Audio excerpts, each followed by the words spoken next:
Hello guys, how are we doing? Welcome to the first installment in my Spawn Mastery Guide. Today's video we're going to be looking at Hydroelectric specifically. This is a series where we're going to be going into the depths of spawns, how to flip, how to trap, how to rotate properly within Hardpoint, and we're starting on Hydroelectric. A couple bit of disclaimers before we do get into it, however, is that first off, I can't go at every single possible outcome in the game. There are hundreds of things, hundreds of spawn points. This guide will help you 99% of the time. The other 1% are obviously just random bits and bobs that I obviously can't cover in a video without knowing the details of a dev. Unfortunately, I don't have that power, but I'm just hoping that this is a good way for me to share at least my knowledge with you guys. And yeah, as I say, it will work 99% of the time. So let's kick it off with P1 on Zarqwa. So off the rip, obviously, in Hardpoint, as I discussed in a previous video, is you always want to be looking for P2. Now, in this situation, P1 is in the middle, P2 is here in this pink area. And as we go through this, pink is going to be the preferred spawns, blue is going to be the not preferred spawns. So ideally, you want these pink spawns here. So you're obviously fighting over the hill at P1, and you're ideally fighting for these spawns here. So you will always spawn. Say you're on you spawn this side of the map near the pink. You will always spawn in this main ring here unless a teammate is close by. So essentially, in order for you to block spawns back for P2 here, you need to be in this pink area covered over here, and that will basically spawn people way out like so. Now, if you have people of both teams in this area, it can cause people to both spawn out. You've got a primary spawn here, back here, and a really deep spawn back here. So if you're wondering how you're managing to spawn back here, chances are it's probably because one, there's an enemy here as well as at new, and that's probably why you're spawning back there. But generally speaking, in order to flip spawns, you want to have someone in this purple area getting the kills and making sure that no one else on the enemy team is in this area, because otherwise neither of you will be getting spawns and you'll both be spawning out. If you do manage to spawn them out, the main spawn you're going to be spawning them out is here, back on the steps, back P3. So if you can guarantee that you know that enemies aren't going to be coming here, you pretty much know where they're going to be spawning. So they're going to be running through P3 here, maybe wrapping around into the water or something like that. But you do want to keep a look at this bottom area of the map, because that's where you will see people flanking around in order to flip the spawns.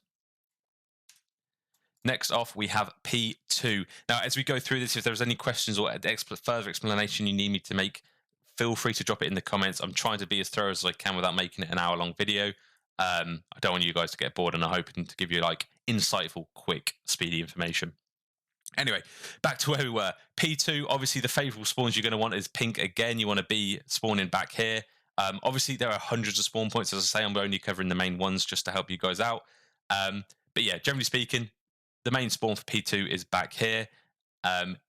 However, you can block this spawn by being in this pink area. So if you spawn back here, you can guarantee that no enemy is in this pink area. You can spawn back here when someone's on the hill, which is why this is left unpinked. That's a new word for you. But yeah, if you spawn back here, you pretty much know it's safe to get to the hard point. And generally speaking, if you're looking at the mini map, you'll see that teammates are probably pushed out over here somewhere. Now, if you find yourself spawning in either of those, it means that the enemy is in the pink area. It is possible that if your team and the enemy team are both in this pink area, both teams will end up spawning out. Now, what will happen here? So, for example, if you notice you're spawning in this blue ring at the top, and you know you've got a teammate in P2 or around P2 somewhat, and you have that knowledge because you look at the min-map, you're hearing callouts, you're aware, run out into P1 and look right. Because if both teams are here and both teams are getting kills, one team will spawn here and one team will spawn here. So it's almost like a leg race back to P2, but a nice cut-off point is to look straight down mid and you'll be able to see them cross like so.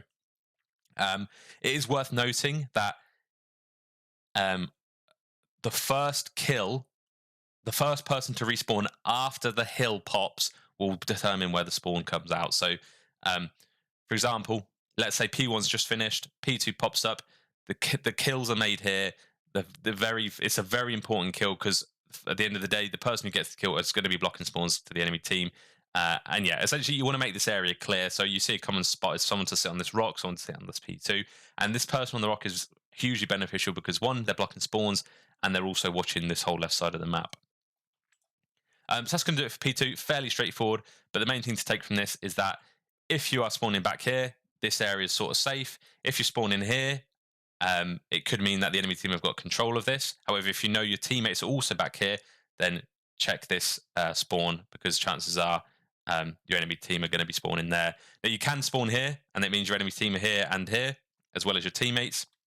And when it comes towards P3, obviously, which is in this blue ring at the top here, when it's coming to P3, say there's 15, 20 seconds left, you also want to be blocking this spawn, because at the end of the day, you want to give up the spawn back here. You want to be out of this pink zone, allow the enemies to spawn back here for you guys to be able to spawn out here. And then when P3 drops, you've already got spawns. You don't have to win gunfights out of P2, and it makes it for an easy job. Moving into P3. So now this one's a bit of a tricky one to hold. I see a lot of people make mistakes here. So I'm going to try and explain this to the best of my ability. The favorable spawn you want for P3 is right here in this big pink circle. Occasionally you can spawn back here, and we're going to be going into that. But yeah, P3 is in this red room here. And in order to block the back spawns, both of these pink circles, you need to be in this area of the map. It is a very, very tight area. But I like to just sit on these blocks watching this sort of flank, or even helping out a deal. But you basically want to be at the bottom of the steps, and this is really where you want to be blocking. From here, you will be forcing the enemy team to spawn either P1-ish, about here, about dome, or P2. Now, their primary spawn, which is why it's a bigger circle, will be this one here. If you've got someone blocking here, you're getting kills in the hard point, they will just spawn here. Okay?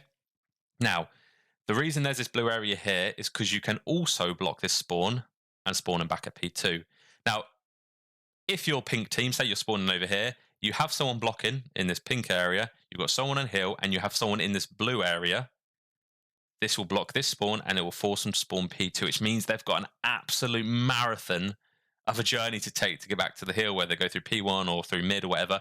So yeah, essentially, you got P3 control, you're blocking the spawns, which is the essential bit. If you have someone push this blue area and no one's back here, this team will spawn back here, and then you've just given up spawns. Now, if you notice that you spawn in this pink zone, what that can mean is that someone from the enemy team is in this building, or they've just spawned here, but they're not blocking. That can happen. So make sure if you spawn here, make sure you're aware of your surroundings as soon as you run up here, and because chances are there's someone lingering here, or they've pushed a little bit too far out of P3 and just blocked this spawn here. So yeah, generally speaking, the primary spawn you're going to want is in this big circle. In order to block spawns back here, you want to be in this pink area. And for an extra, even more efficient hold of P3, if you can make sure someone's blocking, make sure someone's on hill, and have a couple people pushing out here, they'll be spawning in Narnia, and you're taking the gunfights to them, really. And as long as this person blocking is also watching the flank, you should be good to go. It should then just mean that the P3 guy here is just sat watching the water, and then these two guys up here are doing everything else, watching the whole of front, watching the left flank. Moving on to P4. So, this is a bit of a bizarre one, but I'm going to get into it, obviously. Point of the video. P4 is by the rocks. It's outside ruins. It's basically next to P2. And the ideal spawns you want for this, if you're, it's a fresh hard point, is in this pink circle. This is the ideal spawn. And in order to block the enemy team from spawning there, you need to be in this pink area as well. I do want to add, with all of these hard points, when there's 15 seconds left, 20, 15 seconds, I know it's dependent on the scenario, you do not want to be blocking these spawns anymore. You want to allow the enemy team to spawn back here, which will then spawn you out here on these blue areas, which means you're ready then for P5. So we'll get into it. P4. Primary spawns are here, as no one's blocking. So make sure that if you've got, someone on the hill, you don't push too far up, because that will mean that no one's blocking, and then the enemy team will just flip. They'll spawn behind you, and then you're pretty much, you're spawning out, they're spawning in. It's not a good situation. Now, there are several things very similar to P2 what can happen here. If you find yourself spawning out at either of these two circles, this one here, so P3 or P5 essentially, that can mean two things. First thing it could mean is that the enemy team just have control of P4, and therefore you can't spawn back here, so you're spawning either here or here. Now, if you notice that your team are also in this pink area, and you know that they can't be spawning there as well, so both your team and the enemy team are blocking this pink area, and you spawn in either one of those, the enemy's team will spawning in the other one. So, for example, you find yourself spawning here, they're going to be spawning here. If you find yourself spawning here, they're going to be spawning here. So it's a good little bit of information. When you die and you respawn, if you spawn in P3, for example, have a look at the minimap. If you know a teammate's pushed up here and you know their teammates are going to be blocking the spawns, take a peek down the mid. Again, very similar to P2, and you're going to probably get a free couple of kills with people crossing to get to the point. Obviously, when it comes to the end of P4, you want to be thinking about P5, which is in this room here. And as you're going to guess, the ideal spawn you're going to want for P5 is this blue ring. So when it's 15, 20, 10, situational dependent, seconds left on P4, you're going to want to leave these block points here and then start to make your way to P5. That'll do two things, potentially, is that it will mean the enemy spawn back here, which means that they've then got to run when the rotation hits. But it also blocks this spawn. So even if the enemy team do have people here and your team are still fighting over here, you ideally want to be blocking this spawn so that the enemy team are spawning here. So yeah, when you're pushing out a P4, try and push straight through to this because it will spawn enemies out here. If you end up, trying to push out a P4 coming around to P1, you will block this spawn and you will pretty much spawn the enemies in P5 over here, ready to set up at new. So you've got to be very careful when you're moving around the map because your situation and your positioning does impact the game quite considerably. You're probably wondering what this little circle is back here. This is the very last case scenario spawn. It's actually filthy, if I'm thinking about it.